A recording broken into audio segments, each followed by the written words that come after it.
ఒప్పిలియప్పన్ దివ్యదేశము కుంభకోణం. ఈ దివ్యదేశానికి తిరువిన్నగర్ అనే పేరు కూడా ఉంది. ఇక్కడ స్వామి ఒప్పిలియప్పన్ అని శ్రీనివాసన్ అని కూడా పిలుస్తారు. తిరుపతి ఎవరైతే వెళ్ళి మొక్కు తీర్చుకోలేకపోతారో వాళ్ళు ఇక్కడ మొక్కు తీర్చుకుంటారట. మన చిన్న తిరుపతి, ద్వారకా, తిరుమల ఎలాగా అయితే మనం వెళ్తామో అలాగా ఇక్కడ తిరుపతి వెళ్ళలేని వాళ్ళు మొక్కులు ఇక్కడ తీర్చుకుంటారు. శ్రీనివాసన్, తిరువిన్నగర్.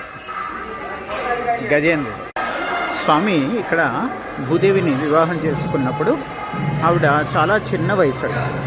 ఆవిడ వంట చేసినప్పుడు ఉప్పు వేయడము కూడా, అమ్మవారు వంటలో ఉప్పు వేయడము కూడా తెలియనంత చిన్న పాపట.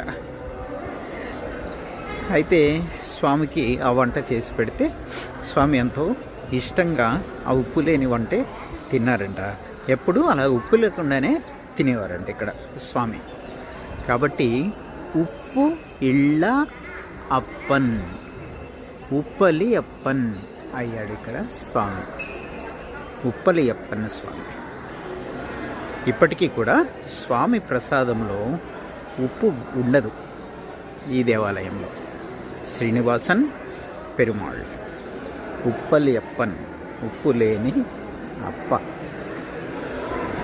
పెరుమాళ్ దివ్యదేశం. ఈరోజు స్వామి తంగ కవచముతో దర్శనమిచ్చారు. అంటే పూర్తిగా బంగారు కవచము ధరించి ఉన్నారు. స్వామి ఎంత ఎత్తున్నారంటే పూజారి గారు స్వామి బొడ్డు దగ్గరికి వచ్చారు.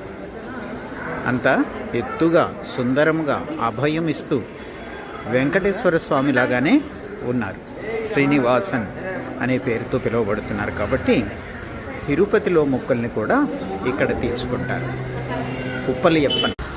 జై శ్రీనివాస, జై ఉప్పలి అప్పన్, జై భూదేవి మాత, జై శ్రీకృష్ణ.